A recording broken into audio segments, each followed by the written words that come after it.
Folks, what you're hearing right now is the sound of roughly 4 billion people collectively clenching their buttholes in anticipation of the American elections. Wait, hold on, I'm getting something. Folks, I have been told that we are not unclenching. I repeat, we are not unclenching. The next opportunity to unclench will potentially happen in 2028.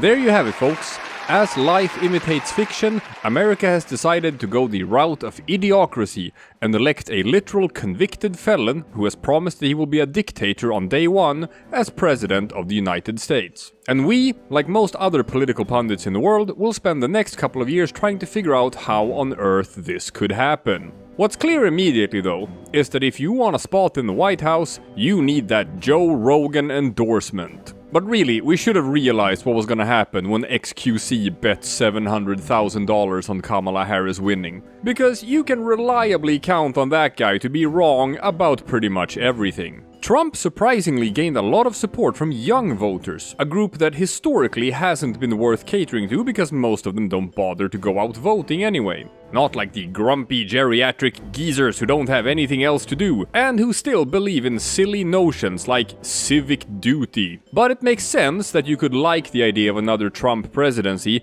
if you're literally too young to remember what the first one was like. You know, drawing with a Sharpie on hurricane maps, throwing toilet paper at Puerto Ricans, suggesting injecting bleach to cure COVID, calling neo-Nazis very fine people, firing his Secretary of State via a tweet, spending most of his time golfing instead of working, saluting a North Korean general, trying to buy Greenland from Denmark, having secret meetings with Putin that no one else is allowed to listen in on, forcibly separating Mexican children from their parents, stealing classified documents, and of course, trying to incite an insurrection instead of relinquishing power after he lost his first re-election.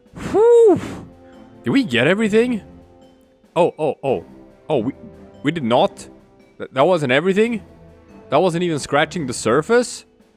Wait, 1 million dead Americans because of his bungled COVID response? Almost starting a war with Iran that only didn't happen because of the COVID outbreak? Nationwide race riots? Well, if there is one thing we can say for sure, it's that not even the most sophisticated AI can predict what the coming 4 years are going to look like for the US. So strap yourselves in, because the clown show is about to begin again. But I guess that's what people wanted. Unless, you know, the results were caused by Russian or Chinese meddling to destabilize the West. Now that we're done talking about bizarre election results, Romania just had some bizarre election results. In the first round of their elections for a new prime minister, the unlikely winner was a man named Călin Georgescu, a man who can best be described with the words, "Who is Călin Georgescu?" No, literally, that was one of the most searched prompts on Google immediately after election night. Genuinely, no one knew who the hell this guy was. But supposedly, he's now the front runner to become the next Prime Minister of Romania. While not running any sort of traditional election campaign or participating in any debates,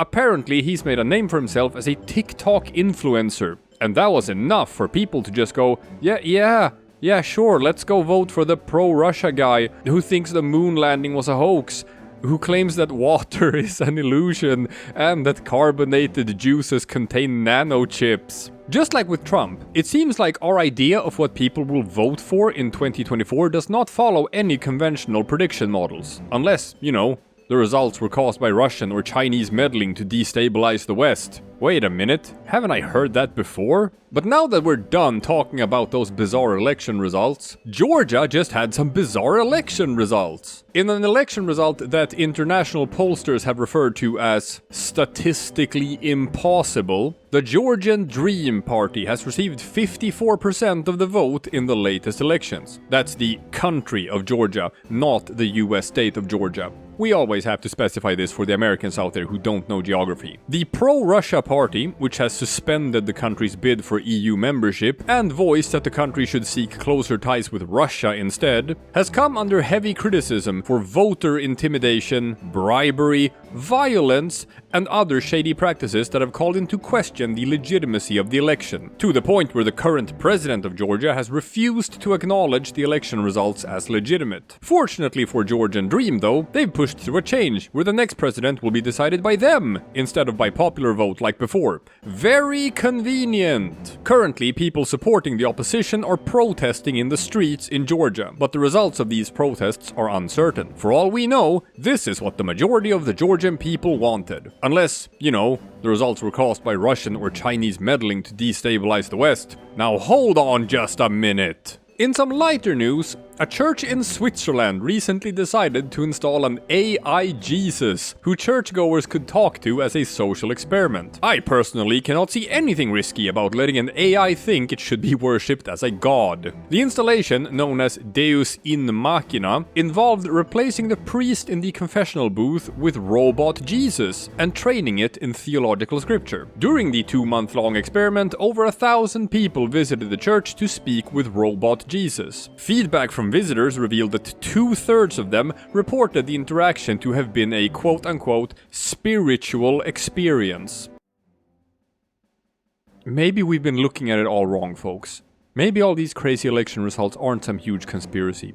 As we can learn from throngs of people willingly convincing themselves that they were talking to the real Jesus through an AI, maybe the real answer behind these unbelievable developments lately is that people are just morons. That being said, if people are in fact drawn toward Christianity, I would probably prefer that they talk to a machine that's been trained in the actual teachings of Jesus Christ, rather than any modern evangelical priest. And in our final story of the evening, for something that hasn't received nearly enough media attention yet, after being static for many years, the Syrian civil war just flared up again, and holy hell, more things have happened in the past week than in many previous years combined. With Hezbollah and Iran tied up by Israel, and Russia tied up by Ukraine, the Assad regime in Syria suddenly has no one to call for aid if shit goes down. The rebel groups in Syria seem to have realized this, and folks, shit is going down. A coalition of rebels comprised of anything from extremists, moderates, Kurdish groups, you name it, are currently storming through the country. They have seemingly already retaken control of Aleppo,